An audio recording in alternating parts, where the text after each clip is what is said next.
All right, let's get this thing going. What's up there, Grant? How's it going, Lummy? Welcome, everyone, to the Pocket Presidents Sports Show, whatever you want to call it. We'll change the name. We'll get it going. 813-90-BUBBA, 813-90-BUBBA. Give us a call. I've been just sucking in as much sports as possible, waiting for you to get here, Grant. Then I hit you just the minute you walk in the door. Like, hey, did you hear this? Did you hear that? I'm basically always ready to talk sports. I do like hearing things for the first time from you some, and I like you said there's some, when I saw that the college football playoff was going to stay at 12, I didn't even click on the article. I said, okay, it stays at 12, but you said there's some different rules, right? Yeah, I was listening to a little bit of the breakdown last night because I've been doing this walking thing. You know, just so my wife and I just joined like a little walking challenge. What's the challenge? You know, so it's like I think it's you got to add 20 whatever your steps were that your phone or your watch or whatever picks up. It's 20% more on top of it. So like my steps, I have to hit 16,000 steps a day. That's 20. Okay. So that's what you have to hit every day, or does it go 20% beyond that soon? No, it's every day. I got to hit 16,000 for 2 months. Okay. There's like a total. It's like a total that I'd have to hit like 400,000 or 500,000 or something like that. All right. So your baseline was like 13.5 or something. Yeah. And then that was your baseline over how long? I think it's previous like 2 couple months. Okay. Yeah. So you were in the 13 range, and now you're going up to 16. All right. Good. Well, what are you trying to do? What's the goal? Well, it's this healthy wage thing, and you can win money. Plus, there's these apps that you can collect a little bit of change here and there. You just trying to be just healthier in general? Yeah, I mean it's good to walk. I mean my running days are pretty much past me. You do any strength training still? No, I've given that up. You gotta lift some weights, man. Oh, I mean I like touch it here and there, but it's hard with my shoulders. Well, I mean you got to rehab your shoulders, prehab, same thing. Yeah, no. Get the bands going, man. Yeah, I've been told to internal, do the bands. external. My problem is I should have done some stretching. Always stretch, man. I know. That's my whole thing. You can have a million problems in life until you have a health problem. Then you got one problem. I've had a lot of health problems, but they're all injuries. So yeah, exactly. Mine too. I hear this. What are you hearing over there? Hold on. We got dead air because I don't even know what Lummox is doing. I don't know. Sorry. There's like something playing not even on the background. It's like playing to my side. So it's weird. I can hear it. No, so I've been listening to a lot of different like podcasts and different sports stuff and reading a lot of articles because most of my steps, I mean, you got to think I'm in here 4-5 hours a day and we're not really moving much. So I'm kind of just sitting here going, okay, what am I doing? What am I doing? So at night, now I'm walking all this time and I'm hearing all these different things and I start looking up this stuff and I'm like, oh, I can't wait to tell Grant. Or, hey, I wonder if Grant knows about it. And you didn't know about it. So I was like all excited. But yeah. And then you walk in and I'm like, oh, Bills. Joe Brady just got hired. Yeah. And I'm like, oh, I'm sure Grant probably knows about that. That must have happened on my drive in here. Yeah. So it looks like, I mean, what do you think? I mean, do you think it's a good move? I mean, obviously he's a hell of an offensive coordinator. He's a good offensive coordinator. He was obviously I first learned about him from Joe Burrow when he got hired from LSU, and then he went right to the NFL game. But they're not the Bills aren't a broken team, right? They're a very good team that just thought they needed a new voice. They didn't want to go completely outside. They just need to get somebody over the hump. I still can't believe they fired a coach that had basically a 66% winning percentage. Yeah, that doesn't make any sense. Especially before him, the Bills were awful. They were not a good franchise. And so, I mean, this is just to give them a little jump start, I guess, and say, hey, we're the same team, very much alike, but we're going to see if this 10 to 15% change we do gets us over the hump. Do you think, well, we were trying to guess too, and then we figured it out with the coaching. I mean, that was the last kind of good team, I guess you could say, higher left. Because you got the Raiders, Browns, and Cardinals, right? Yeah, and then does that show that the coaching candidacy is pretty slim this year, or does that show there were 10. Yeah, but...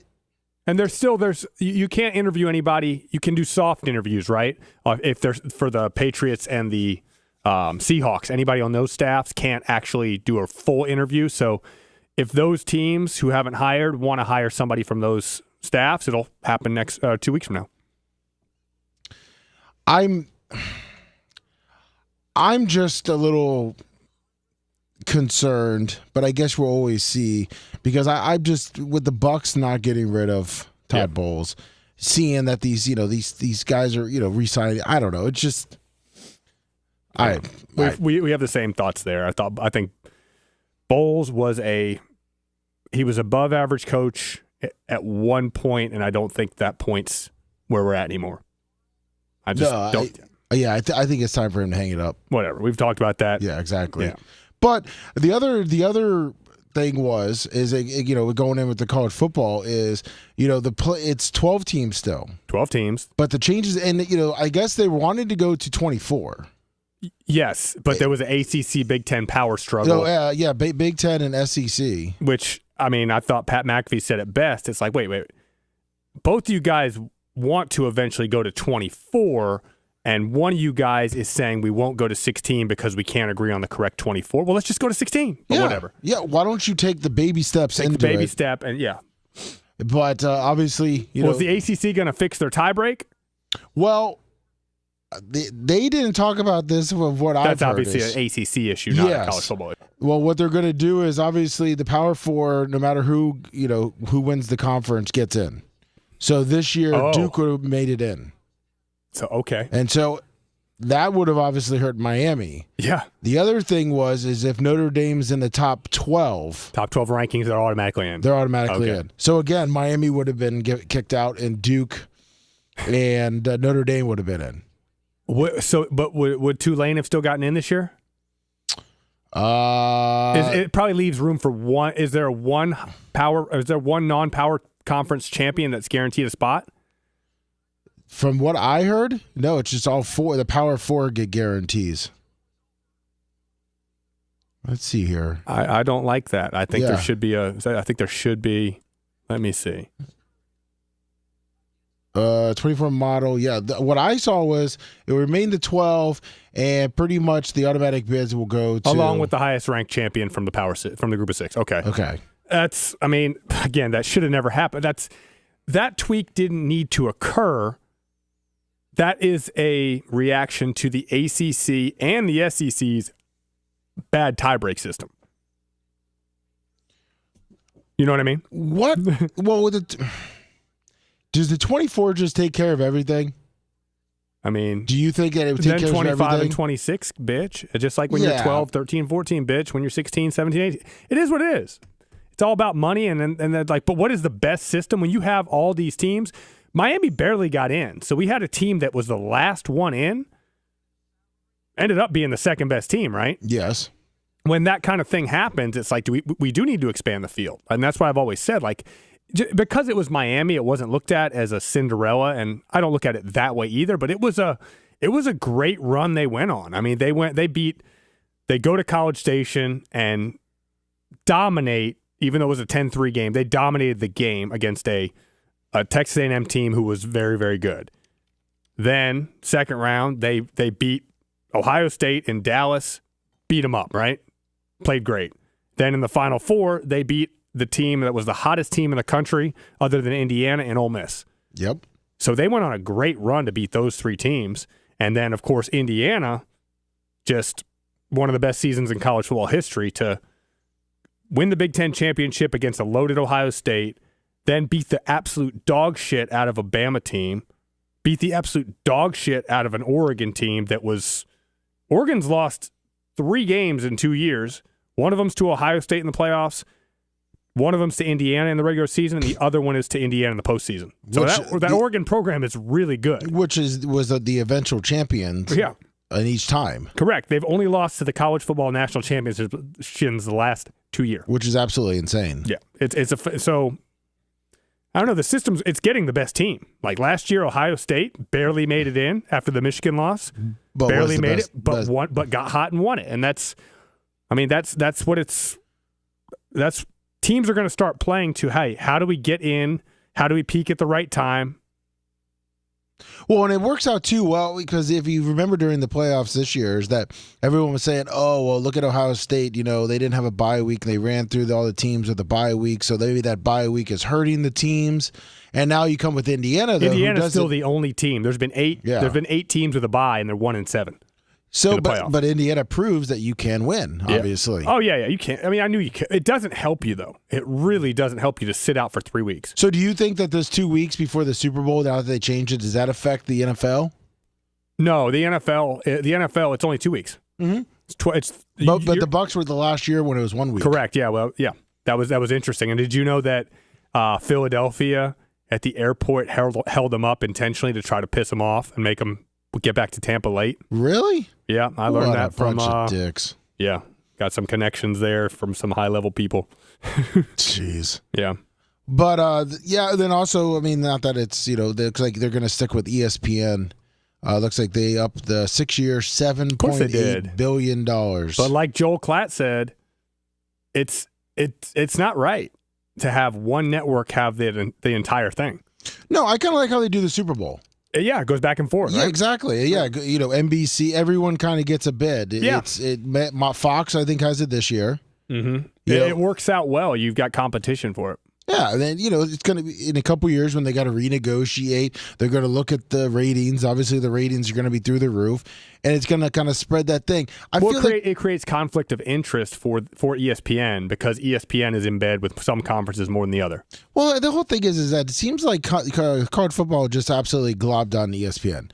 When you think of, and I know obviously, like you said, they have all the Big Ten Network and SEC Network, and ESPN's kind of given them that opportunity, but I do wish that they would have. There's better options out there because I feel like a lot of these smaller schools, you catch it on a Tuesday or Wednesday night, which I enjoyed throughout the year, Thursday night football. Yeah, but I would like to watch some of those games. But you got to get ESPN Plus, and you got CBS. I just wish there was a lot more opportunities to watch some of the smaller schools, not just on a weekday. Oh yeah, I'm going to go back to the playoff. I'm going to give them credit though. I mean, it's not the solution.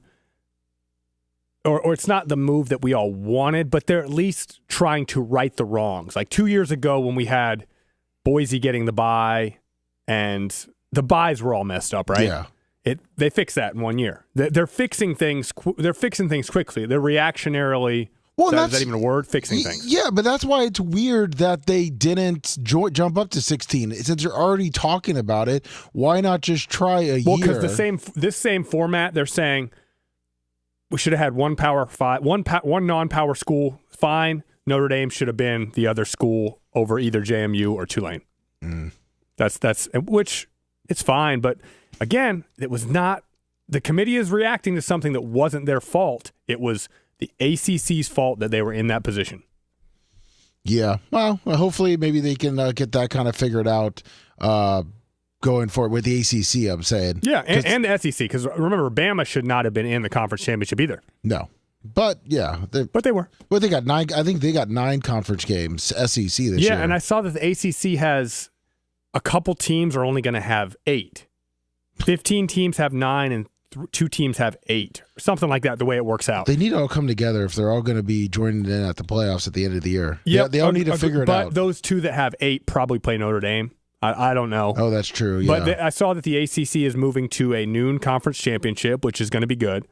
They're going to play at noon on Saturday. They're moving to more Friday night games. I don't know. There are people in charge are saying, hey, we've got to maximize our conference, our value, all the above. Like, how does the MAC make money during the year? They play on Tuesday in November, right? That's right. And so these other conferences, like the ACC, this is smart. They were. I gave him shit because of his bad playoff. Hopefully his bad tiebreaker, but this is a good move. There's no reason for the ACC to be playing their conference championship at the same time as the Big Ten. Yeah. They need to play it in their own window. It is kind of funny though that people are like, well, it's going to give Notre Dame they're going to force them to join a conference, and pretty much the college football was like, no, realistically, we'll just if they're in the top 12, we'll give them an opportunity to get in. Yeah, which is fine, whatever. That's what I'm saying. Now it almost doesn't force Notre Dame realistically. I mean, obviously, if they don't make it, if they're 14 or 15, if they haven't expanded the playoffs at that point, but it's just funny that the big thing was they need to join a conference if the playoffs, blah blah blah, and it's like, oh well, as long as you're in the top 12, you're good. Yeah, which is fine. And my whole thing with the playoff number is like FCS did 16 for a long time, and then they moved up to 24. So you have the top 8 teams get buys and all that. And if you're looking for the champion on the field, the more teams, the better, because we don't have to have these arguments about, hey, is the Big Ten better than the SEC or this or that? No, we got this many teams in. FCS does 24. They figured it out. I wish I knew how many total FCS teams there are. I think there's about 140, 150, but there's like 136 now in the FBS, including I think 68 in the Power 4. So you got a lot of teams, and you don't have to. We don't need to argue on who's better. Just put them in and let's do a playoff. 130 in the FCS. 130. Okay, I thought it was more. I mean, yeah. Well, you got to think recently. There's been about, I think when I played, there was about 117. So we've had like 21 schools move up. Yeah, which, I mean, it's. But there are also some new programs at the FCS level. Some D2s are going up. I saw North Dakota State's AD said they want to move up and probably go to the Mountain West, which Mountain West should jump on that real quick. I think the American should jump on that real quick. If North Dakota State wants to move up and play FBS football, any of the non-power Power 4 should welcome them. And I'm thinking about, from an American standpoint, who's the most Midwest team in the American? Tulsa's in Oklahoma. Yeah, you got obviously the Texas. You move up Oklahoma. There's none in Missouri. There's none in Kansas. So I guess it would be Tulsa. Really? That's. I mean, geographic footprint up there.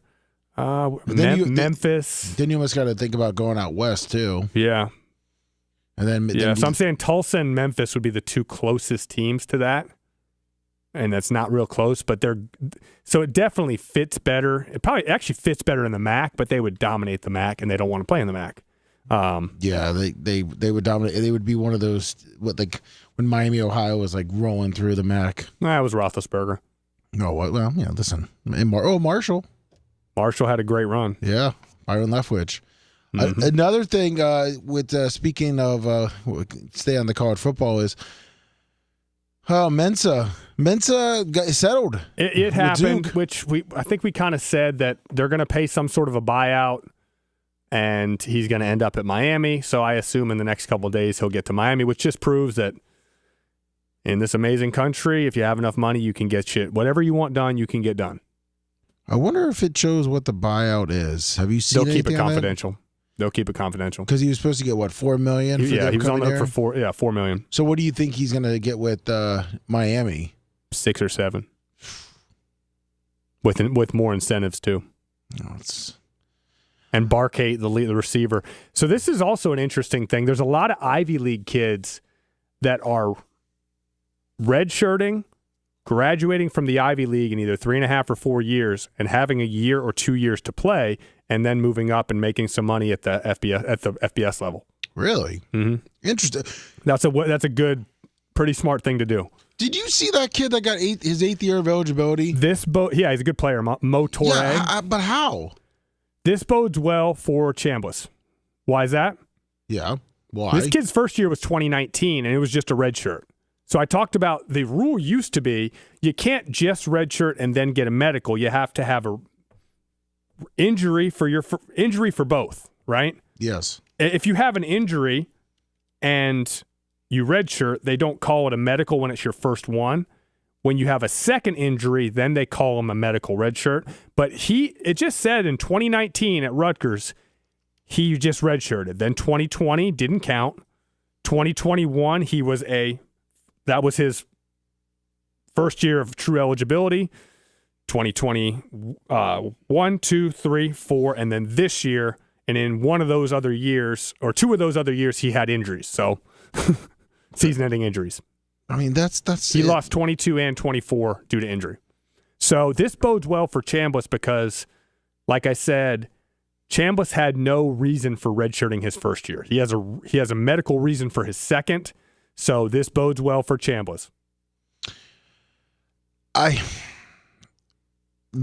is the top, right? Can you think of any? There was a Miami tight end, started his career at Oregon, who also got 8 years, had multiple season enders, and it was also the 2020 year was part of it. But you don't see anyone being able to go 9 years, do you? If that kid gets hurt this year, yes, it'll happen. And people, it's funny because I don't have social media, but my wife has. She follows like college football, and like the responses are like, she's like, this 8th year kid. Blah, blah. I was like, yeah, Torrey, he's a good player from Rutgers, went to Miami, and I'm like, let me see the comments, and it's like, try LinkedIn, blah blah blah. Get a job. It's like, this is his job. He's an honorable mention all conference player, which is probably a $700,000 job. So he was either going to go to the NFL, in which he's a fringe player. Maybe he makes a team, maybe he doesn't, or he goes back to Miami and makes an extra $700,000. That's what you go to college for, is to get a job. And these kids are now able to work in college. So but see, put it this way, I'm not hating him. No, I'm not hating on him. I know there's people out there hating on him. I would go out like, listen, if I had the opportunity to, 10 years in college, I would have stuck it out and making money. What's the entry-level salary right now when you leave college? 35, 40 grand for a lot of people? Probably, yeah. He's going to go play football, have the time of his life, and make $700,000. My decision, well, if I would have known about if I would have known the first 3 years of how all that worked in the full time, all that kind of crap. Yeah. If I knew about it, I obviously would have been different of how I would have kept transferring. But that senior year, I would have probably changed my major. I would have done the different things to try to get that extra 1-2 years of eligibility and kept going. I only asked because it's like, shit, I wish I would have known I could, trying to get more eligibility, and adding it on. And it just seems like every year there's someone that's like, oh, he's got his 7th year and he's got his 8th year. And with the Pavia lawsuit about how it's a life-changing money, and also Lewis Moore, I think he was number 7 for Indiana, first team All Big Ten safety. The argument was to give him an extra year, that if they haven't played 4 years at Division I level, and this is life-changing money for them, I guess that's antitrust type. I don't know the legal terms, but like you're not allowing these kids to profit from the market value that they have. So I mean that kid Torrey, Mohamed Torrey, I believe Torrey. I'm not sure how to pronounce it, but he's a thumper. He'll hit. Now he's a grown man. He's about 26 years old now. So good for him. Good for him. Yeah, absolutely. I just want to be. Sometimes I get frustrated with college football because there's not the eligibility isn't consistent. Yes, and it seems like it's changing to fit the narrative of certain players. Like if a couple things pop up, it's like, yeah, we'll give it to but them. Also we don't know behind the scenes who has the correct paperwork. I gotcha. Like I said, I still remember when I ran into my coaches from Indiana. They said, "How the heck did you get an extra year of eligibility to go to K-State? I saw you playing." And I was like, had all the paperwork. I had that documented in. I was like, "Oh, okay." So it all worked out. Yeah. Which I was leading into this story because now that Mensah was able to buy out of his contracts. Did you see what Dion is bringing? Yeah, finding kids. Which I've said that for a while. It's like, first of all, is he doing this because they're kind of signing the contracts now and it's not going to be as easy? He's treating them as employees. Which you should. You should, yeah. But I know that, because Bubba brought up the story today, and I was kind of saying like, hey, he's like, oh, because 2 years ago, and I think a lot of people still think this. I didn't know that they were signing contracts until you told me about it. Is that, oh, this is gonna hurt them because these kids can just transfer like that and there's gonna be no penalty. But now with them signing contracts, it's gonna be like another hoop to jump through. So he's actually gonna be able to rein it in. But do you think this is gonna hurt his recruiting on the players that just are like, well, fuck it? It's developing some accountability. My question is, how much is this already happening? And that's a sign of where the program is. Like, that shouldn't be happening. No. Like, you should, kids, for the most part, kids still have class. Yeah, for the most part. And that's like, if you do have a class that's worked out in advance that, hey, you're going to be late for X because of class, that's like the only acceptable excuse. But how much were all those things actually happening in that Colorado program? I hope this is, if it's happening a lot, then this might be Deion's last year. Yeah. Just because it's those things should not happen. Like, kids should not be late. Kids should not be doing all these things. Like, I mean, that goes on the thinking coaching. of my college football career, I would have never got a single fine. Now, if they did a fine for missing class, I would have gotten, but I was scared to be late. I would, yeah, big fines on that one. I was scared to be late, though. Yes, you should be. Because 100%. Are you going to get your ass chewed, or are you going to be running gas? Or like, yeah. I mean, I guess some kids know that they're a little bit more important to a team, and if they really had to, the coaches aren't going to bench you, but I don't know. Yeah, well, that just shows, I mean, that's almost like the mentality that I feel like they got to break it a little bit. Because realistically, you should never be above the team. Correct. And I saw it all 6 years I played college football. The entitlement of the incoming freshmen was more every year. Just kids thought that the kids are more and more entitled rather than grateful to be there. And that comes with all the social media age and all the above. And my favorite was still kids that would be like, man, I'm like, hey, what do you want to do with your life? Blah, blah, blah. Man, I got to play in the NFL. I can't. I got to play in the NFL. I got to make it. And I'm thinking to myself, well, first of all, you're not that talented and you don't work that hard. So how is that gonna, like, if your goals and your habits aren't aligned, you're gonna struggle. I remember, I don't know if he was joking, but remember Jeremiah Warren? Yeah, Jeremiah was a freak. Remember his freshman year? He was always running on the side with me because he was having trouble with some paperwork or something. Yeah, his eligibility issues. Yeah, and so like him and I, because at that point I wasn't able to wear the pads either. Remember, I was wearing the soft pads and shit. Yeah. But him and I were to the side, and him and I were, we were talking a little bit, and I'm just, we're going to talk about the eligibility shit, and it's kind of like what he said, and I was like, yeah. So what are you going to do? He's like, I have no options. After this, I got to make the NFL, and he's a freshman, and he's running, and I'm looking, and I'm like, wow. My thinking is, hey, if this is when I'm still on the practice field, I'm thinking in a couple of months I got to get a job. I mean, like, I'm already thinking like what I'm going to be doing after this. I got to go fill. I mean, he's like, I can't do anything after this. I got to make the NFL.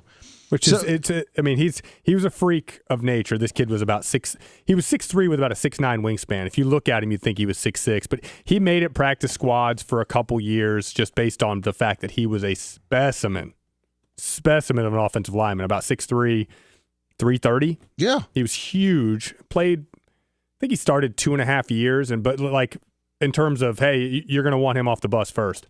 Yeah. Oh yeah. But also that's a failure from whoever his leadership structure is in his life, that like in any job, you may not make the NFL, but if you demonstrate accountability and work ethic, people will hire you. You don't have to be the smartest guy in the world, but if you show up, there's a beauty in showing up. Going life lessons here today with me, but just show up. You're going to beat out more people than you ever realize. Same with working out. That's my rant for the day. Like, I tell people all the time, like I would tell you, Lummy, I'll tell you right now, you should do 50 push-ups, 50 lunges, and 5 minutes of planks every day for a month.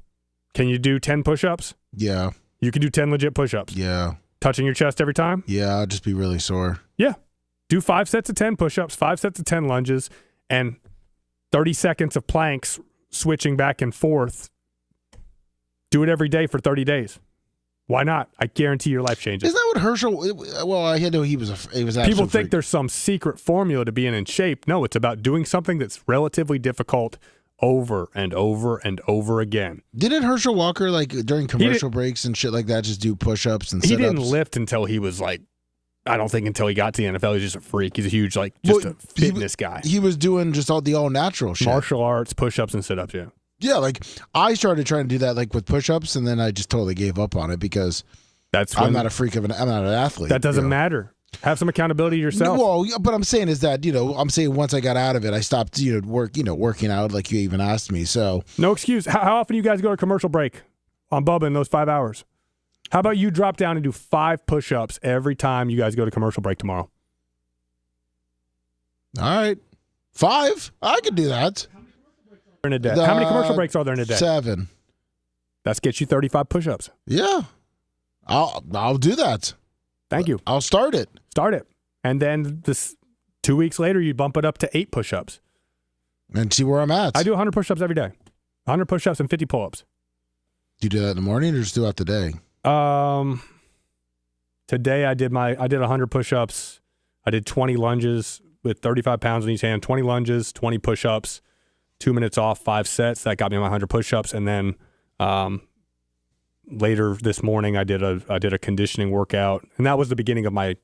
I do heavy chest on Tuesday, dumbbell bench. That was my warm-up. And then earlier around 10 a.m., I did 50 push-ups or 50 pull-ups. Jeez. 1, 2, 3, 4. 1, 2, 3, 4. 1, 2, 3, like that. You do 1, 2, do 1, turn around, do 2, turn around 3, turn around 4, go cross up the number, do that 5 rounds, get you 50 pull-ups.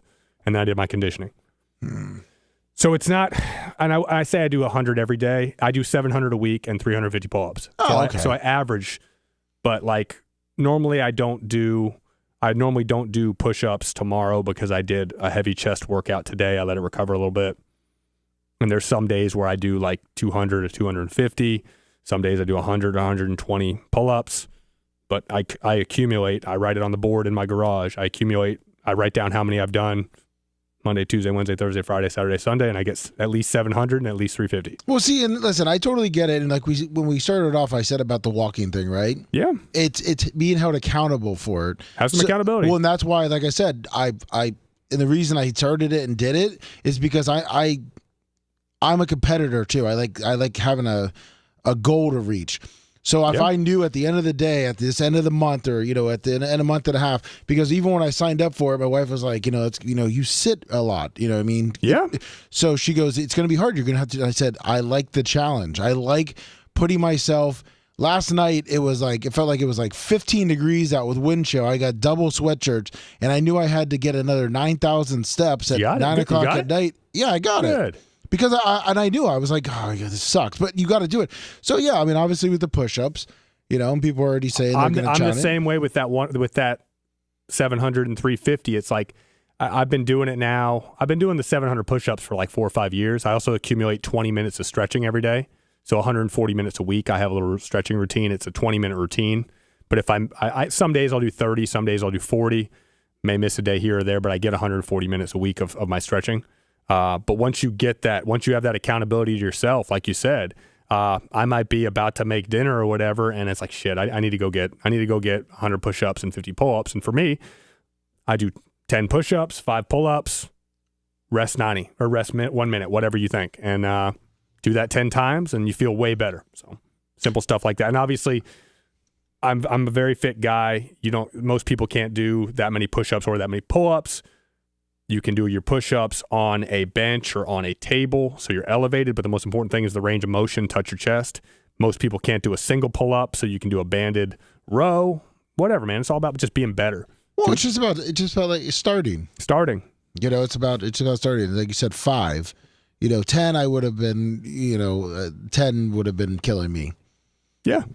And then you got to be honest with yourself, and like, but the key is, how do you have standards for yourself? Like when you're doing your push-ups, if you can no longer touch your chest, take a rest and then pick it back up when you can. Just like I said, I'm doing 50 pull-ups a day.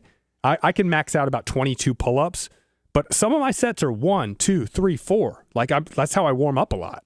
Like if you go 1, 2, 3, 4, 5, 6, 7, 8, 9, 10, that's 55. Yeah. And that's Nick the Gun Guy says 1% better every day. Yeah. That's all you need, right? Yeah. Well, I mean, but it's like these athletes that we're sitting here talking about and looking at, besides the college football and the NFL, it's a routine. And the ones that make it a long ways, like they're super regimented with their time, their process, and that's Like you see someone like Mendoza who didn't have a girlfriend and said that I don't want to have a girlfriend because it's going to take away from my no learning. girlfriend, no social media. Yeah, and then obviously it worked, and he studied because he wasn't the number one ranked high school football player coming out, and he worked on it at Cal. And, he had one FBS offer, right? Yeah, which is insane. Insane, but some coaches, and you got to give. It's funny. That's one thing the transfer portal does when you look at the draft. See where these guys started college and give those college coaches credit for, hey, Justin Wilcox saw what nobody else did 4 years ago with Mendoza. And obviously he lost him this year, and Cignetti developed him. But, yeah. Well, Cignetti develops a lot of people. Yeah, I was going to say, from him coming up. And I think that helps a lot with college football is that, them coming up, the coaches, with those guys coming up through and it doesn't always work, but I feel like they learn and see the different talent besides just starting at a Division I powerhouse. They realize there's enough really good football players out there. And they can develop through time. Them. And my other thing is you get 85 scholarships, right? Yeah. And I look at it as, yes, you need talent, but if I mean, obviously as my dad is a coach, you can look back at a recruiting class, back when kids weren't transferring all the time. Of the 22 guys, we'll call it 22 guys, 4 or 5 years later, you look and say, how many of those 22 were a waste of a scholarship? And why would they be a waste of a scholarship, Lummy? Because they mentality. Mentality. I was going to say attitude. Attitude, yeah. Attitude and mentality. And that's something that needs to not be overlooked. If you go 90% on attitude, like, yeah, the talent and all that other stuff, but if you have a room full of guys that 4 years from now, a coach, when Johnny Smith is out, he works selling insurance, you say, that guy I was glad he was on my team. I was glad I offered him a scholarship. That's a character issue. If you have a room full of good character guys, you're going to end up with a good football team. Well, it's kind of like, it's weird that you say that because I was, I don't know. And when elite talent meets elite character with elite preparation, I would say Mendoza's not elite talent, but he's elite character, elite preparation, good talent, right? Well, yeah, like it's only because I heard it last night. Again, I'm listening to all these random shows or podcasts while I'm walking. But Dan Wilkinson is exactly what they said. Yeah, Big Daddy Wilkinson, because they said, look, the Bengals drafted him number 1, and he never had that, Hall of Fame career like his talent showed he could have. Yep. And but then the guy that was talking says you can look at it and see in college he'd have these huge games, when they would play the big schools. But when they'd play the shit schools, it would he wasn't hyped for it. So he'd take the plays off. Yeah. And he's like, in college, they even said that's what he was like in high school. And that's how he, so growing up, that's his mentality. Oh, it's, not a big thing. I'm not going to get up for it. So when he got to the NFL, that little teeny bit of adversity or whatever, he just quit on it.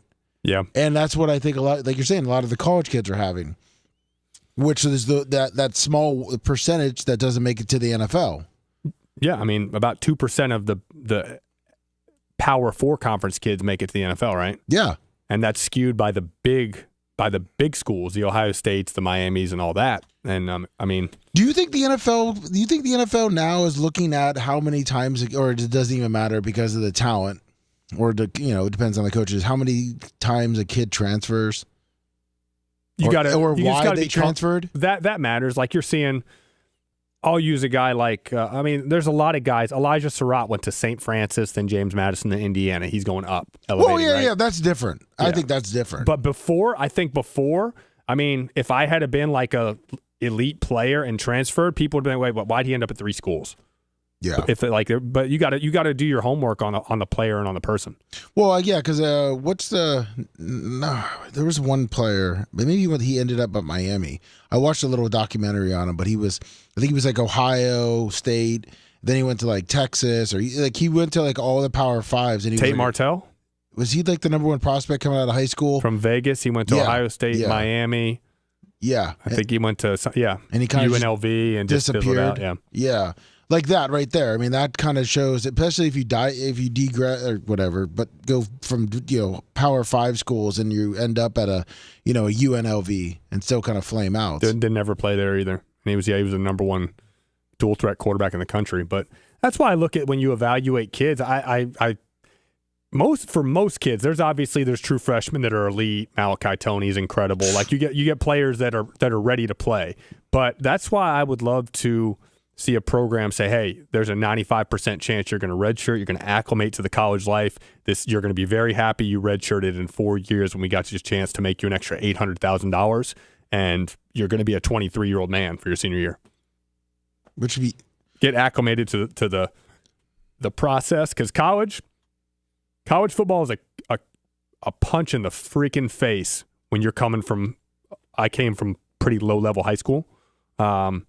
It's a big step up in terms of speed, physicality, everything.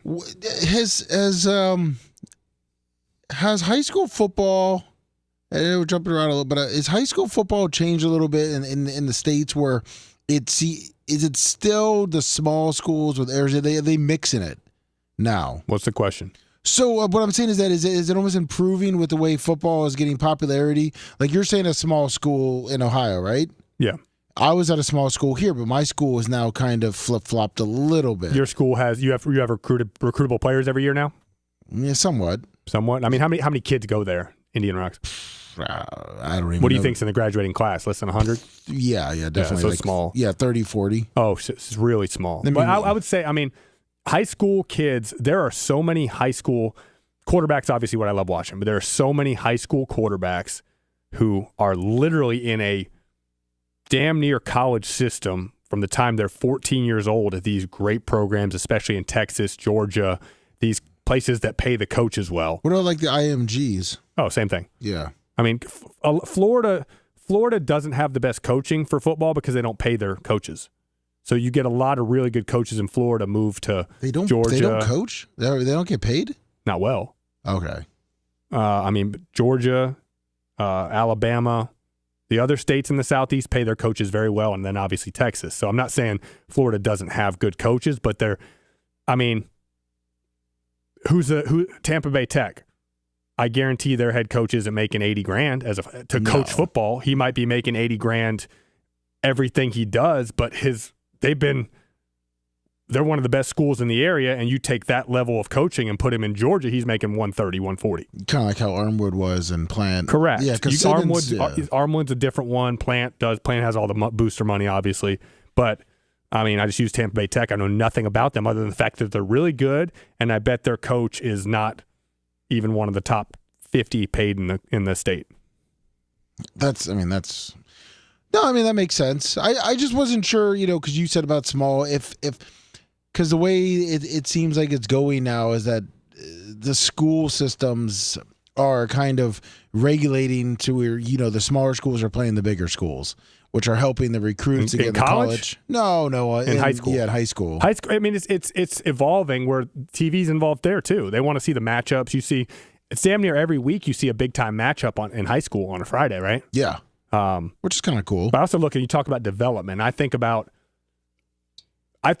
like, okay, so when I went to college, I had never done a single play in my high school career as a quarterback that translated to what we were doing in college. Not one. Really? Not one. Not a single concept, that type of thing. You get some of these kids, like I'll use Baker as an example. Baker was, even though he's a walk-on at Texas Tech, he's from a big school in Texas. Like, I think about, I had no prayer in hell of being ready to play as a freshman from a talent standpoint, but also from a development standpoint. Those kids from these big programs are getting legit reps that translate, and they are more prepared for the next level. So it's fantastic. These kids are throwing from 7-on-7 to actual spring ball. They're real programs. They're running college-style offenses. The coaches are visiting with colleges all year long. So that's why we're seeing more kids, more true freshman quarterbacks ready to play. I mean, yeah, I could see that because, look, I mean, when I was, offensive line at the small school, my feet, my footwork, they didn't teach you really how to block and to get down and to chop. They're not doing it the correct way. Now, obviously I learned it. At most high schools, some of the kids you got to teach them how to get in a stance. Some of the kids you got to teach them, hey, you can't line up in the backfield. We got to have 5 offensive linemen. Those type, you got to teach basics. So a kid that is a Division I caliber player is held back because that coach has to. You're the outlier. Yeah. And that coach has to coach this team to be ready to win games. So I mean, I'm not ragging on high school coaches at all. They have to coach their team to win, and they have to do very basic fundamentals. And you get to college, it's a step up, and then in the NFL, the coaches in the NFL, you talk to guys who play even high-level football. You could talk about an LSU defensive tackle or whatever. They go to the NFL, come back 1 year later, says, man, I didn't realize there's all these things that I should have been doing in college, because that's why it's the NFL. That's why the NFL coaches are where they are. So every level you just keep leveling up. Which, I mean, you're seeing these coordinators and things like that, and that's why I guess you can say, like the Mike McDaniels, like you see these guys that weren't real athletes out there, but they know how to draw up the plays. In your opinion, it's angles, and the run game is all about angles, creating angles. But like in your opinion, right? If you were to pick a coaching staff, would you rather have guys that played, were actually somewhat decent, or guys that kind of didn't play, or even you need a mix? So you would kind of have like a 50-50 mix. I mean, I wouldn't. Like the guys calling your plays, do you want them ex players, or does it matter? No, it does not matter. But how about the head coach? Do you want like doesn't matter anymore. I want the best. I want who I think is going to be the best for the football team to win. And I think there's enough examples of every side of the aisle where, I mean, Mike McDonald never played, right? No. I just learned that the other day because he's a fit, well-built guy. Yeah. He played at Georgia and started coaching in high school while he was in college. It's cool. Yeah. I mean that is cool to a fact. But I mean, yeah. I mean, there is some level of instant credibility. What's what I'm saying? Because like Dion loves having the ex players on there and all that. And, yeah, and like Sap and some coach, but other coaches like had nothing to do with.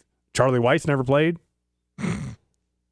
So his son just turned down a OC job with Philly, right? Yeah. His junior never played. So you're just around football. I don't think Kyle Shanahan ever played. I don't think so. No. Yeah. Maybe. But just being around football. Well, that's a little different because I say ever played. Most of these guys played in high school, but but I mean college. But I do think it's a little different when your dad's that level. I mean, no, he played. He went to Duke. He was a walk-on at Duke in Texas. Okay. Yeah, he played wide receiver. So yeah, he's around a program, but yeah, see, like that. I mean, he wasn't a superstar as a player. That's what I'm saying. Is a guy like that, where he wasn't like a superstar coming out, like like Dion got Warren Sapp and Marshall Faulk and all these guys. Here's one. I think that officials that never played are much more likely to call targeting. Oh yeah. Like the most recent example was the Xavier Lucas in the semifinals, right? Yeah. He was going for the guy's thigh, and the guy sees him last minute, so the guy goes down and happens to get hit in the head. It's like he went for a strike at the thigh because of the rules. He tried so hard not to hit the guy in the head and still gets called for targeting. And it's, I mean, if I'm making that call, I'm saying no, that's not targeting. He didn't actually. His target wasn't. I'm going. Yeah, they need to change the name of the rule, because targeting implies that hey, he went for his head. It's like, dude, I went for your fucking chest, and you're the one that saw me, so you braced yourself at the last second. Yeah, exactly. Like if I went down there right now and I ran at you, and you're sitting there, but I'm going for your stomach, right? Yeah. And you just clinch down and go into last minute. I crunched down, and you hit me in the chin. Yeah. I would be a penalty. It's a penalty by the rule. They need to look at that. I was actually, but at least in the NFL, they don't suspend the kids. In college, you get the rest of the game, and then if it's the second half, you miss the next week. It's like, come on. Well, I thought is it the second half? Second half, you miss the beginning of the first half of the next week. Okay. Yeah, but I was going to say because so it's a full, complete game. Yeah, the suspension or whatever you want to call it. Mm-hmm. Yeah, I talked to our ref guy that he retired from the NFL and he's just doing college, and I was talking to him, hoping to have him on, which I'm probably going to do for next week, because I do have a couple questions about some of the questionable things, because he was the NFL like review ref. Wow. He was one of those for a couple of years, and he just kind of retired, and now he does. I think he does SEC. Well, he's one of the I can't remember, ACC maybe, for college. Yeah. So I kind of wanted. He's like to the head of officials, or he's an official. He's an official for ACC. Okay. So he was in college, and maybe I'm wrong on the conferences, but he is Division I. I know that. Okay. And he, for the longest time, he was doing the NFL replays. Okay. So I kind of wanted to pick his brain, have him on for like just a phone call for like 5 minutes, 10 minutes, and hear some of the questions, or ask him some of the questions about the targeting and different things, because he has those inside, kind of knowledge, wondering what they're thinking on. Yeah. So, which I do think the overall officials do a very good job, but in college that just bothers me. It bothers me a lot to see a kid who I know there was absolutely no intent to hit the guy in the head. He wasn't using the crown of his helmet, all this. And because of you're hitting a moving target. Like, you're hitting a guy who's a lot of times over 6 foot, over 100 pounds, over 200 pounds, and moving at 15 to 20 miles an hour. And you're going to get mad because I missed by an inch. Yeah. It's like. Ryan asked you about finding players about target. Now, in the NFL, they do. They do in the NFL, yeah. The college, they don't. The college, they don't, which I would rather. That's why I would rather there be some transparency on what the players are making, and just switch it to that model of, hey, here's your if every player is making a minimum of $100,000 for the year, we'll call it, hey, that's 8 games, that's $8,000. A standard targeting fine is 12%. It's $1,000, right? Like, something like that at the college level, which is standard. Because I was gonna actually text you and ask you, but it probably would have been too late. So Bubba was asking this morning about players, because we were talking about the Dion fine. And I couldn't remember what you said. And it's like, if you're on scholarship, you know, and I know it obviously, and I told Bo it depends on the school, but what is the minimum? Everyone that's on scholarship is probably making some kind of NIL, correct? Yes. No matter what it is. But do you know, is there a minimum to it? No, every school can have their own. And I know Texas Tech was one of the first 5 years ago. They were putting, it was like $35,000 for every player. I think maybe 36, $3,000 a month. Okay. That was your minimum, which was so if, I know we talked about it, but it's a simple thing for me. It's like, hey, if Florida should be paying everybody that's on scholarship a minimum of $100,000. That totals $8.5 million right there. That's not even half your budget. But it should, just like the NFL. Like the NFL rookie minimum, I think is up to like $750 or $8. When I was coming out, it was like $400. Now, 385, something like that. Because the practice squad players make obviously a different amount. They can pay you more if they want. Well, because they want to try to. But the minimum I want to say is something like $6,000 or $8,000 a week. Okay, so but in college, if you're a walk-on, I don't know what's up with the walk-ons now. I know that was a big thing. K-State last year, they had to cut like 20-some walk-ons and say, hey, because there was walk-ons were going to get. Like, there were no more walk-ons. And then they tried to do the right thing and help these players transfer and go to lower places and play. And then the ruling got switched where, you can have walk-ons. And Kleiman was furious because K-State has a great walk-on program. That's who makes up a lot of their special teams. Yeah. I mean, that makes sense. I mean, that's what I always kind of figured. Do you walk on? That's where you're going to K-State had a lot and K-State was back from the 90s all the way to the mid-2000s.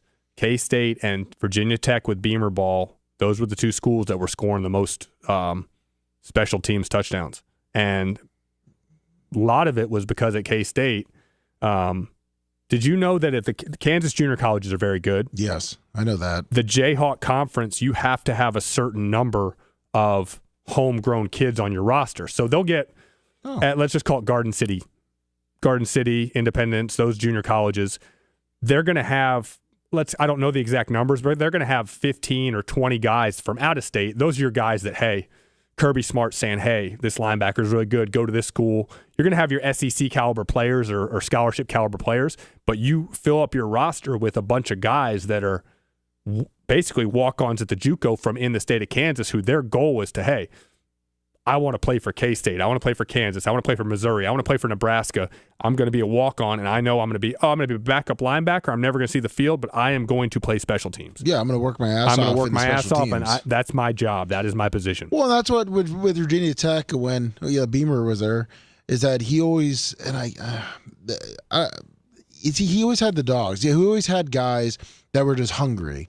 Yeah, he had the guys that worked their ass off. In the it was a developer of talent. If you look at those teams all the way up to, I think, like Tyrod Taylor those teams were really good still. That was probably when the heyday of Virginia Tech football ended, was probably when Tyrod Taylor was gone. That was probably the end of it. But before that, they had a lot of players that went to the NFL all over the field, every position. They were a really, really, really good program. Yeah, they always had a lot of good defensive linemen. They a lot of good offensive linemen. It was not surprising to see, and I don't know how old most of the viewers are, but it wouldn't be surprised if at the end, you wouldn't be surprised 15, 20 years ago if at the end of the season, Virginia Tech has 10-plus wins and is in the top 10. Oh, yes. It was very common. And you'd always see like the offensive linemen and defensive linemen getting drafted. They had players getting drafted all over the field. Yeah, Big E, because Big E went to West Virginia. Mm-hmm. He said his son's a terrible coach. I mean, Shane? He had a couple good years. This past year, they really underperformed. They did get. I mean, it was. I thought Shula, as the offensive coordinator, did a terrible job. But this is a make or break year for Shane Beamer at Tech. You've got Lenore Sellers again, who's an incredibly talented quarterback. Last year was just a complete waste. Can they get it together this year and have a good season? They got Harbor back. They got Dylan Stewart back. They got a lot of their main players back. So we'll see. Flipping it over from which, by the way, my picks were just completely dog shit. First game, man. Everyone I picked to be in the Super Bowl, they're sitting at home. Yeah, it was a very frustrating weekend. Well, I mean, Sean Payton should know better. You're up 7-0. You have a great. I mean, the weather. The weather's going to be shit. Yeah, the weather is going to turn. But I think anybody with a brain knew that game, if you got to 20 points, you're winning. Beforehand, right? Oh, yeah. We both, like, if you get to 20, you're going to win. And it's like, you got a chance to get to 10 right now. You're up 7-0 in the second quarter. And Stidham scrambled on third down. He got 9. I thought it was a little bit of a poor spot. I thought it should have been about a half yard. But they called a timeout. He thought about it and then still went for it. And that was a massive turning point in the game. Just go up 2 scores. Well, like you said, just go up 2 scores. Like you said, get to 10 points or go up 2 scores, but you also know that the weather is turning in an hour and a half. Exactly. Halftime, get as many points as possible in the first half. Yeah, and it's like, how do you really like this play on 4th and 1? I doubt he did. And it was. Yeah, if you inkling of a question about that. If you have any question, you called a timeout, but you're Sean Payton. You're a great coach. You know that points are going to be at a premium, and it's easy to say this after the fact, but I think most people were saying it during. And it's also, wasn't it 4th and 1 from about the 15? Yeah, it was a little chip So it shot. wasn't like it's not like it's 4th and goal at the 4 and you get a fresh set of downs, you got to score. You're like, if we get 2 yards, we still got 1st and 10. What happens if 3 plays from now we're at 4th and 4 from the 6? Like, we could have kicked the ball. I didn't like it. I'm always, no matter if it was this game or any game. And your defense. Points. Your defense is good. Yeah, but if you know what's coming up, take the points. Take the points. Especially Stidham. The Stidham fumble was real bad. But that's the whole thing is if it's 10-0, you're looking at it in a different way. That was the only touchdown after but that was the only touchdown was a gift for the Patriots' only touchdown. Yeah. And in the second half, once they got that lead, it was Vrabel's 3rd and 10 calling ISO because he's saying, "Hey, you can't score. Hey, you can't score. We're gonna. I don't care. We might as well just kneel the ball. I don't care if we punt it 25 yards, which was hard to do in that. But that was. I mean, they were just playing at that point. Field position. Hey, we'll take our chances. You're not scoring. But that's what we're talking about is that first half. I mean, first it was half, almost you like got to get your points while you can. Get as much as you can in the first half, And when you get to that second half, it's going to be just playing like that. It's going to be back and forth, pretty much ground and pound and pray. Yeah. That it's, you're either up or it's a tie game and you can ground and pound far enough to maybe possibly get a field goal. Yeah. And, you look at Stevenson right there, 25 for 71. So, that's a lot of carries. That's what is that, 2.8 per carry? But you get 25 carries. That's, you're chewing up the clock, and that's all they did in the second half. Was just look at the play calling though. How many? You got Harvey with 13 carries and stood him through 31 times compared to May at 21 times. Yeah, and so that's 30. Yeah, that's a better formula to win. And Stidham made a couple decent passes early. He looked kind of comfortable early on. And they pressured him good. They got home, but 141 rushing yards for the Patriots, a lot of them from Drake May, and Stevenson just chewing up the clock in the second half. If I'd have told you before the game that Drake May was going to pass for 86 yards, what would you have said? I would have said that the Denver's going to win? Yeah, I was going to say the Patriots going to lose. Yeah, but the way they get Vrabel out-coached Sean Payton. Which both good coaches. It's just I'm just very shocked Sean Payton didn't just take the points. But anyway, congrats to the Patriots moving on, winning the AFC. I had forgotten they mentioned it during the game that they lost to Oakland. Oh yeah, they lost to the Raiders week 1 that kept the game from happening in New England. Yes. Which if they played that game in New England, they might still be playing. Yeah, it might be 0-0 still playing. Exactly. It's absolutely unbelievable. Yeah, I heard that same thing on TV when they were talking about it. 413. Hey, gentlemen, are you guys still talking about sports? Everything today, Joe. Everything. That's what I'm talking about. So I got a wild question for you, Grant. Something I never really approached. It's kind of a controversial topic, but I just know even when you talk about like them not kicking that field goal and not taking them points, is there any part of you that believes that football may be a work like pro wrestling, especially when you get to the Super Bowl and the playoffs and that? Ooh, you got anything else for us, Joe? I'll touch on that. But you got anything else? No, I don't have anything else other than the Patriots and the Broncos was boring as hell, but extremely. The snow was kind of fun. But, then again, you take the Seattle game right after it, and that was exciting and full of action. So incredible game. You could even see 50-50 how it's kind of like, all right, we'll give you a little bit of this for you. Joe, sorry, buddy. Big E, 7375, $20. Got your question out. You just cut off Joe. Well, he got sniped. It was a $20, but I'm glad you asked. What else he had so he could get it out there quick. All right, good. I'm glad, Joe. Thank you, Joe. I want to hear your opinion on Joe's question. I do not think because he was getting Big E very heated up, which players and coaches, no, at that level, no. Now, have there been point shaving from time to time? Yeah, and you're seeing a big thing of that in college basketball, but I don't think the games are fixed by the players or the coaches. If there's a player that's on the take every now and then, it's shameful, and we've seen him get busted. But now I will say that I do believe that sometimes officials, when they know they made bad calls, will do makeup calls.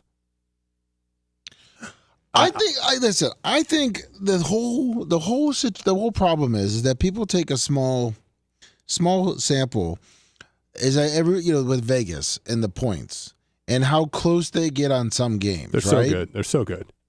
But if you look at the Broncos-Patriots game, the over and under, I saw that. I was at the USF basketball game, and I'm like, no fucking way that it's still 43.5. I'm like, this game's going to be like 15 points, And I'm like, oh, I'm betting this.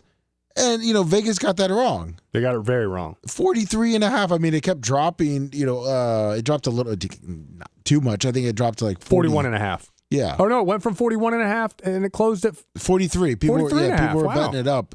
But I was talking about, like after the game started, there was a couple live. But that's live. But yeah, Vegas got it totally wrong. So if it was scripted, Vegas would have easily had it as, a 21-point game. Because obviously, if Denver kicks a field goal, it's 20, but it's not even close.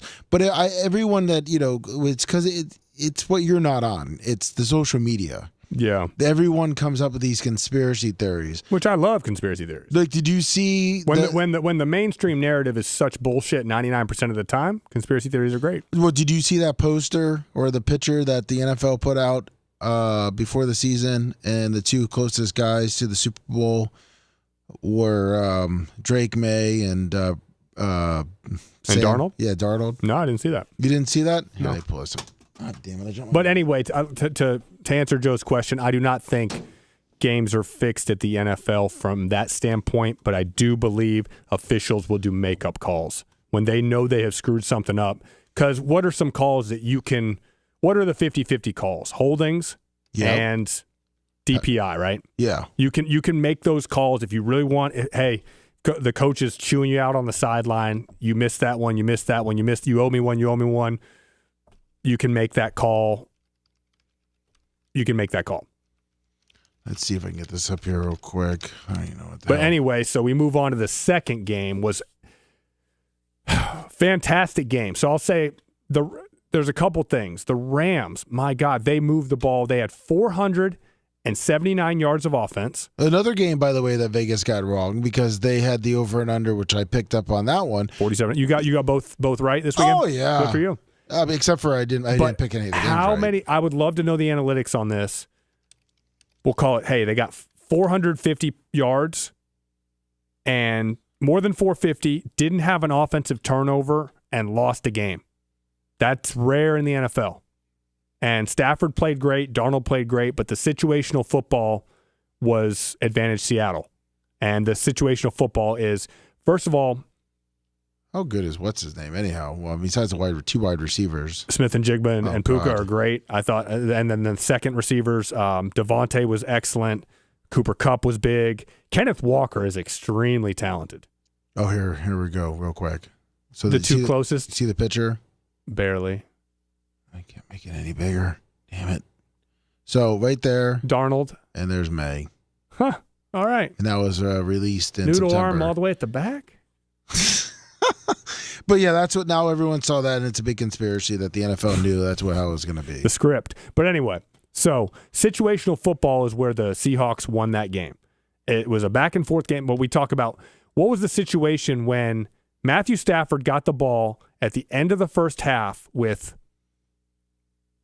1st and 10 with a minute 33 remaining at their own 28, and they were up 13-10, and they went 3 and out. But before that, I'm like, this is perfect for the Rams. They're either going to be up 13-10, 16-10, or 20-10, but they're getting the last possession of the half. Yeah, it made sense. They go 3 and out, and after the 3 and out, Seattle hits that big play down the middle to Smith and Jigba, and they score. I mean, and they scored with 30 seconds remaining? Yeah, 20 seconds? They scored way too quick. Like I thought, they scored super quick, which is bad defense by the Rams. Yeah. The Rams almost they were close to getting a Hail Mary out of it.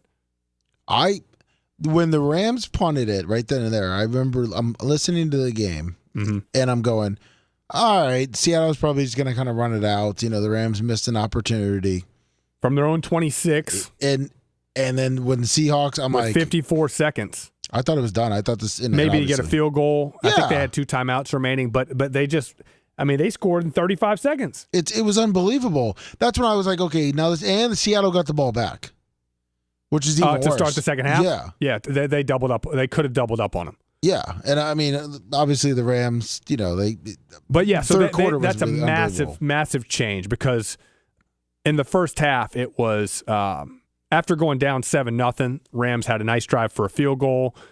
They trade field goals. The Rams started moving the ball, and the Rams had scored 12 plays, 87-yard drive to go up 13-10. And you're thinking, man, McVay's got it going now, and then they have the 3 and out. But they go into half down 17-13. They force a punt to start the second half, and they muff it. And it was the second muff of the game. The first one he recovered.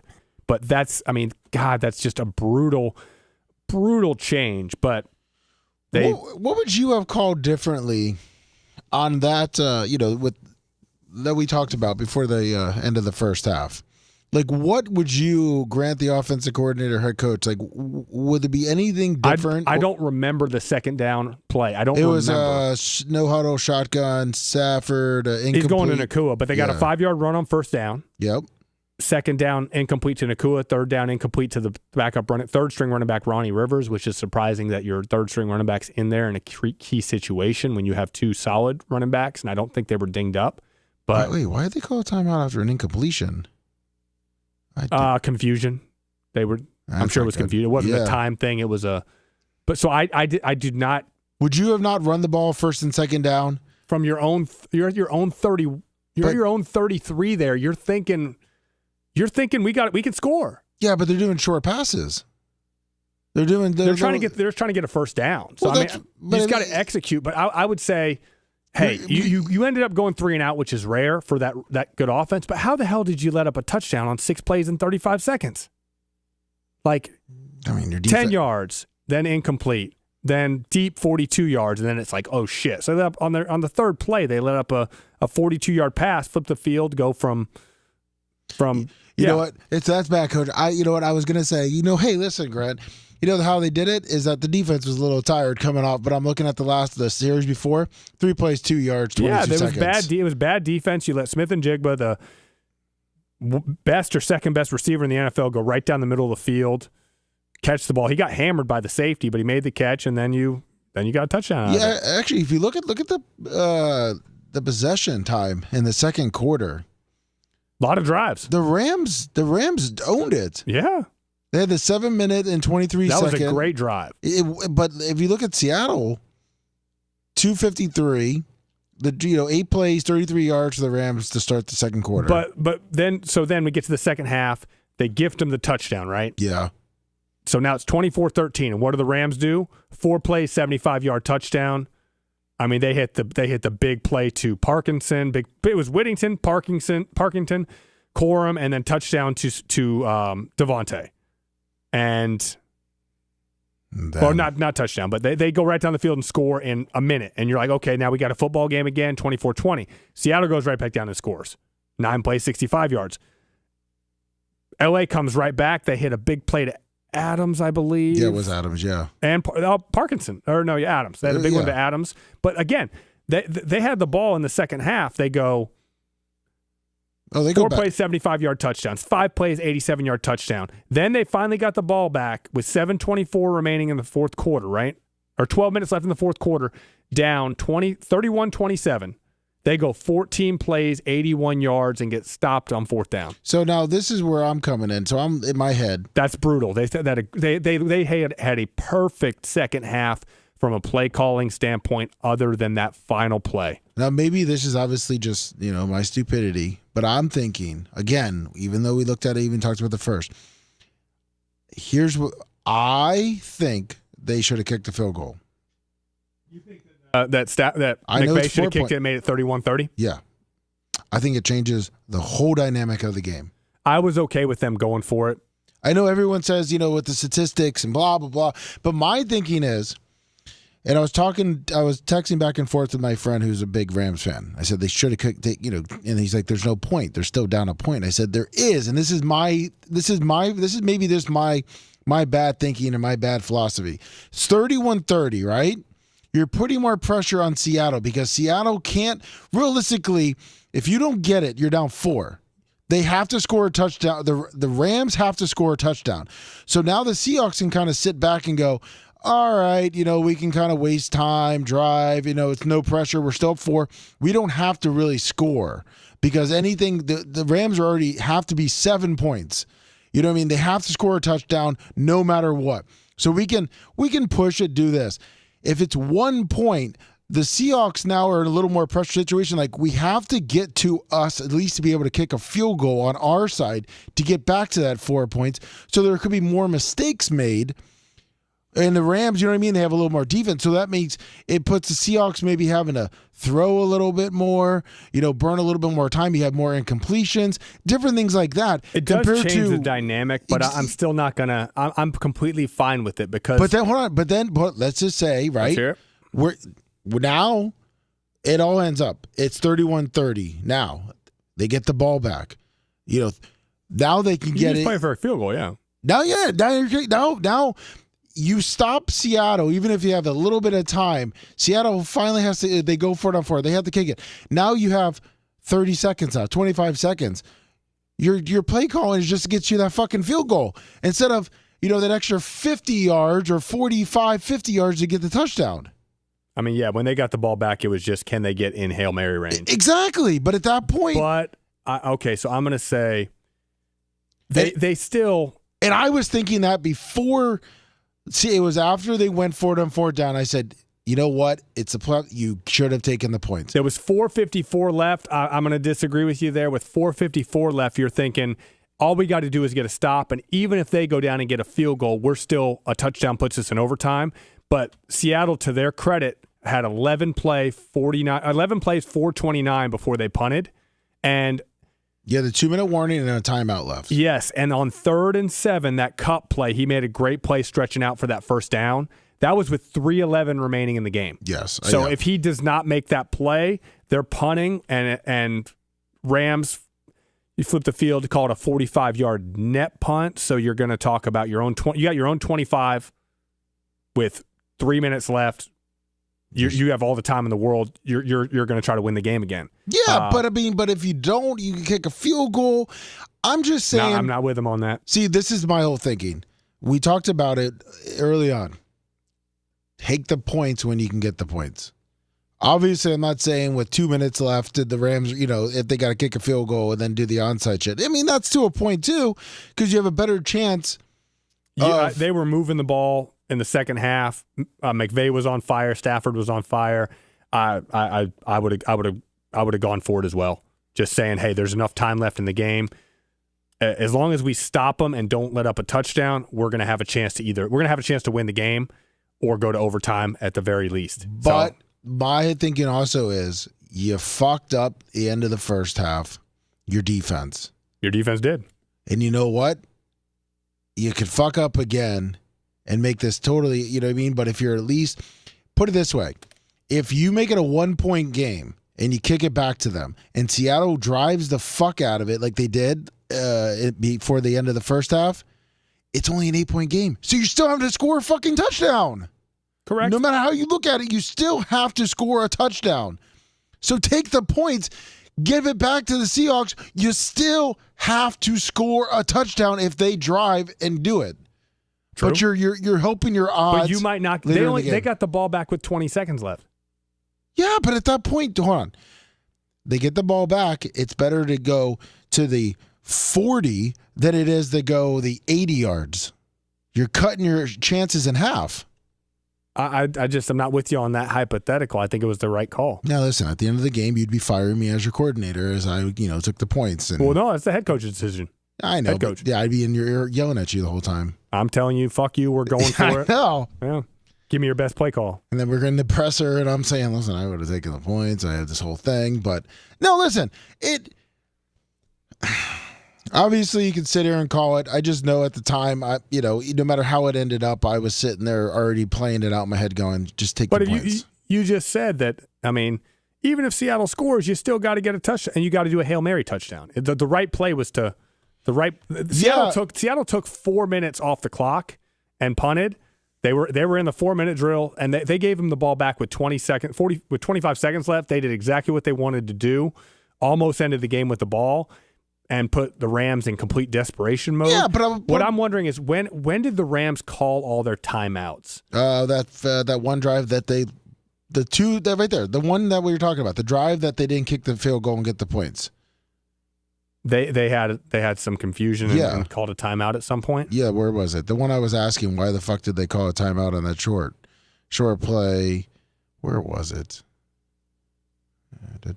I guess because they only had one in Seattle.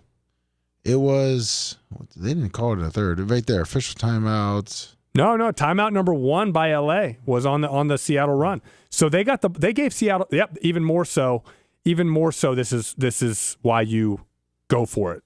Their first timeout of the second half was with 3:26 remaining. Was it? Yeah. I thought it was they called a timeout after the Puka. No, that was in the first half. Oh. In the second half, their first timeout was with. No, right there. 3:11. Timeout number 3 by LA. Yeah. That was their last timeout. Correct. Look when their first one was. When was it?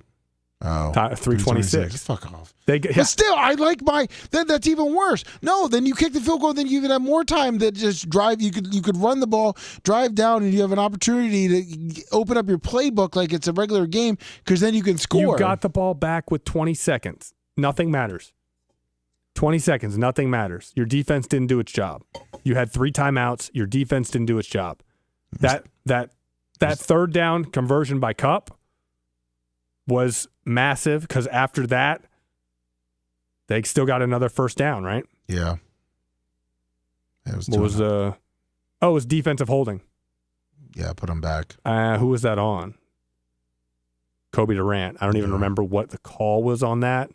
I think I remember it was a legitimate call, but yeah, you let up that many first downs. You let up 3 first downs. Yeah. You need to only let up 2 first downs max. You had 3 timeouts and a 2-minute warning. Yeah, you're somewhat right. I'm also too. I mean, your opinion's fine. I just disagree. Yeah, no, that's why I brought it up, and I even said it might be a stupid opinion, but the way that you were moving the ball, like look at McVay's play calls in the second half. Look at 4 for 75, 5 for 87, 14 for 84. Everything you were doing was working. Except at that fourth down. Yeah, and you ended up going to the rookie tight end. I think Stafford got a little bit of pressure and up the middle. Yeah, a little short middle pass. On 4th and 4, I would like something that you got to go to your superstars. I was going to say that. Yeah, I mean, I want something that's I want either Nakua or Devontae. If they happen, I mean, Devontae looked great. He had kind of a rejuvenated season. I know he led the NFL, I think, in touchdown catches. And he showed he's still a really good receiver. I know he had a hamstring injury at one point this year, but he's still a really good receiver. 60 catches, 789, 14 touchdowns. He's great in the red zone. How many games did he miss? Played 14. Yeah. So he's still suspension in his hamstrings. He had a suspension? Didn't he? No, I think it was just he didn't have a suspension. It was just a hamstring. But obviously Puka's phenomenal. And wasn't Devontae Adams the dumbass that hit DK? That was DK. Oh, Metcalf. Oh, was it? Yeah. Oh. But that was, I think most people also, as we go forward to the Super Bowl, I mean, Super Bowl is going to be Seattle, I assume, is the home team because they were a higher seed. Yeah. So Seattle, home team in Santa Clara.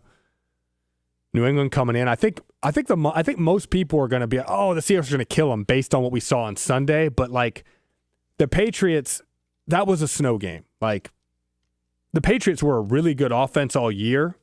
They did what they had to do to win the other night. I think most people are going to just say, they look like shit. But like, guys, they won 14 games this year in the regular season. Now they've won 3 in the playoffs to get there over 3 good teams. They're a very opportunistic team, as are the Seahawks. Seahawks running game really cooled off. Well, what's his name was Kenneth Walker was electric to start. But whatever the hell he's Charbonnet, he was hurt. Yeah, he's hurt. He's normally a good 1-2 punch. But the first 2 drives, Kenneth Walker had 19 for 62, and I think in the first 2 drives he had about 50 of those. And after that, the Rams did a great job shutting down the run. Corum 9 for 55, Williams 10 for 39. Both of those, you got 19 for 94 as a tailback tandem. That's good in the NFL, very solid. Yeah. They ran the ball a little bit better. Stafford 22 of 35, 365, exceptional, 1 sack. Darnold 25 of 36, 346, 3 sack. Exceptional quarterback play. I thought they were putting the ball on the money all game. Oh, they were making it was beautiful. The ball, I mean, Darnold has a really quick release when he is under pressure. Gets the ball out of his hands as he's getting hit a lot, and put it on the money. I think Shaheed obviously had the one huge catch. Was that first drive of the game? I think.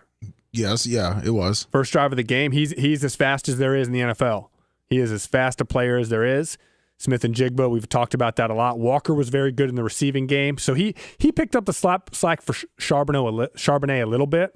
Normally Charbonnet is getting those receptions. Yeah, they're different. They're different type of backs. It's you got to have 2 in the NFL. But and Shaheed's the difference on special teams because they just kicked it in the end zone when they could and said, "Hey, just take it at the 35," because Shaheed obviously is electric. Yeah. So did he have one kick return for 21 when they didn't kick it deep? But so they get great field position, I think 4 or 5 times on kick return. Just, hey, touchback, 35, we'll take it. We only got to go 65 yards.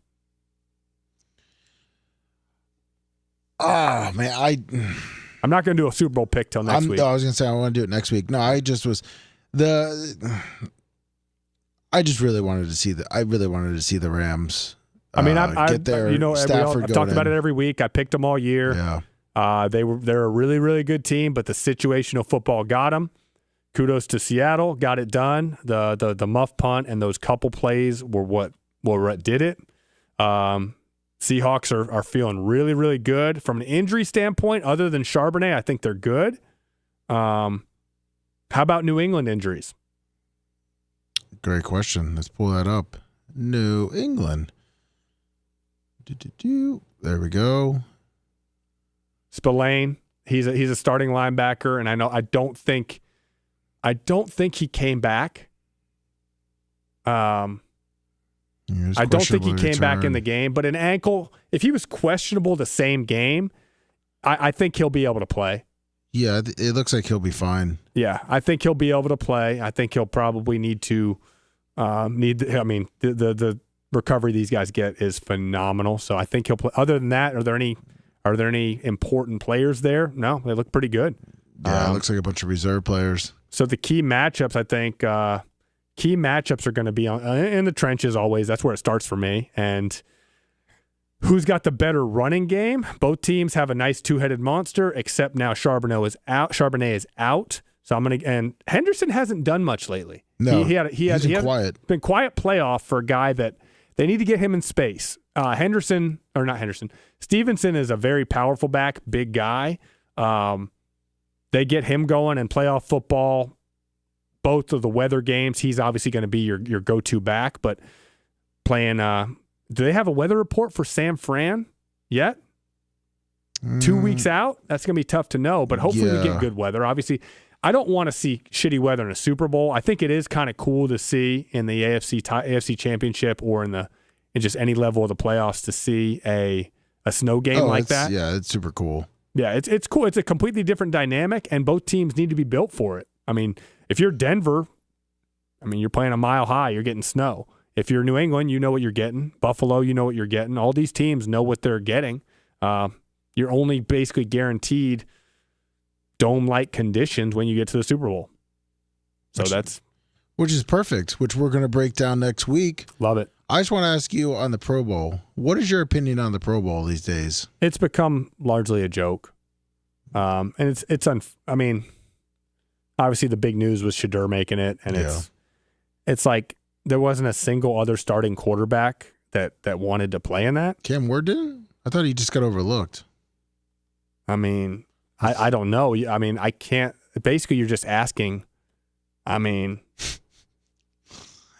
know Lamar didn't play all year, but he was healthy at the end. Whereas, a lot of people say Lamar turned it down, and I guess a couple of reports are saying that Cam Ward wasn't even asked. They asked Shador first. Come on.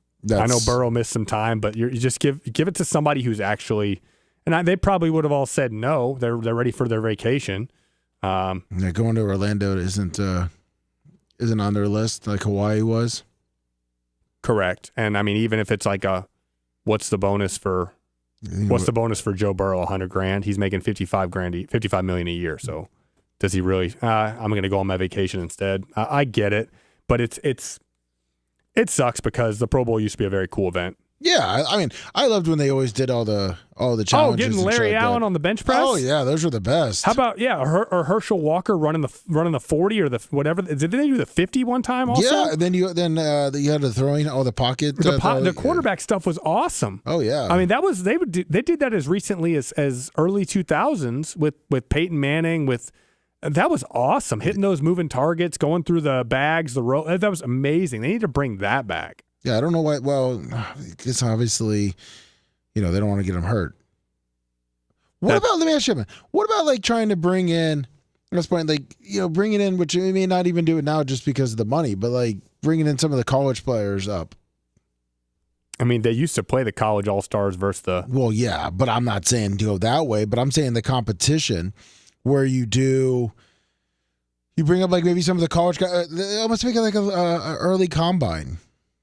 Not even a combine, but you bring like the quarterbacks that are going to be in the draft. So it puts them on a spotlight because not everyone's going to watch the combine or get to know the guys, see the guys with the big arms, get that hype going. No? Well, you don't remember they did a couple of those challenges for I remember seeing one at Jerry World in Dallas where it was a bunch of quarterbacks doing drills like that, and there was like $100,000 to the winner, and it wasn't even the top prospects. It was probably like the mid-tier guys, which was awesome. No, I didn't see that. That was a couple years ago. So, but wouldn't that be kind of cool? Like right now, whoever like you just get like 6 or 7 of like some of the top quarterbacks that are in the draft. No, and not for the Pro Bowl. The Pro Bowl is for pros. All right. Well, just trying to add some excitement. Well, they're going to be soon to be pros, but they're not under contract. They're not an NFL player. They've never done a thing in the NFL. How about college Pro Bowl then? How about that? I mean, the Senior Bowl is going on right now. See, we don't even know about that. Pavia was 5'9" and 7/8", 198. Short doggy dog. I just don't like why do people lie? Oh, yeah, it's going to get caught. Yes, and I've said this for years and years and years. What is your height with your heels together, your toes up? That's your height. Yeah. Well, the whole thing is like, what, you're going to get measured eventually. Don't lie about it. Yeah, especially like, why are you saying you're 6 foot? It looks better on my resume for the NFL. Well, you're going to get measured. You're going to get measured, yeah. Yeah. So who gives a fuck?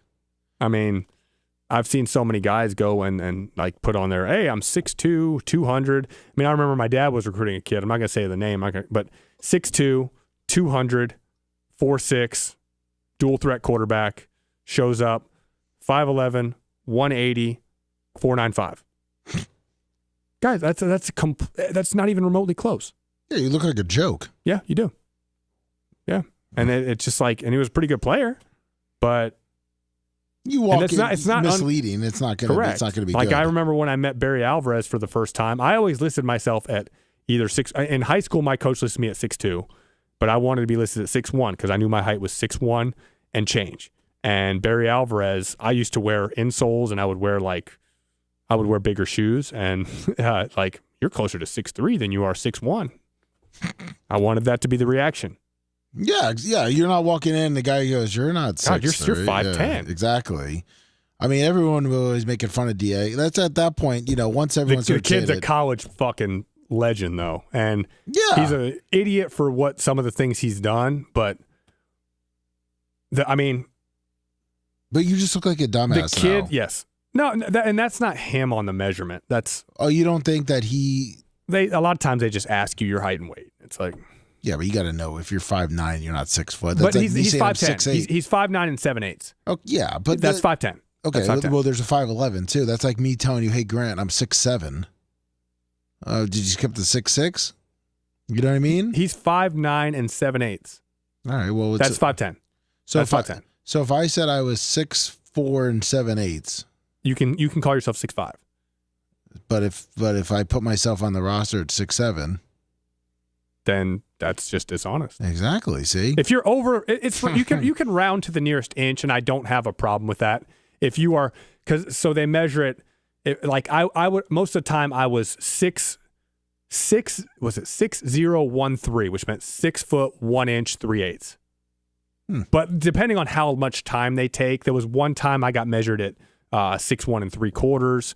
There was also one time I got measured 6 foot 7/8, but that was the outlier. I was always over 6'1", other than one time, which was weird. Yeah. See, but you had the right mentality going in, and but the whole thing is his jackassery. His jackassery is what's going to keep him out of an NFL roster. Yeah. Not his play on the field or his height. Or his height. Yeah. The kid was an amazing college player, and I never thought I'd see the day where number 1 Bama lost to Vanderbilt, right? And I certainly didn't think a 5'10" Mexican quarterback was going to be the reason. No. But that kid was amazing in college, and then the next year he played even better, and he was legitimately the second best football player in the country this year in college. I agree. Yep. And listen, let his talent take away. See you next week. Super Bowl predictions. Yeah, can't wait. Break it down. Seahawks, Patriots. Thank you, Grant. Get your push-ups tomorrow. I will. 5. 5. So it means I'll end Get the everybody day. in the studio to do it. Duh. Yeah. Good luck with that one. It will be just me. 5 push-ups times 7. I sit in your chair. Yep. 5 minutes. Oh, yeah, I'm good. Okay, Grant's getting a little too crazy. We'll see you tomorrow morning at 6 a.m. He's doing squats and push-ups. Thank you, everyone. See ya.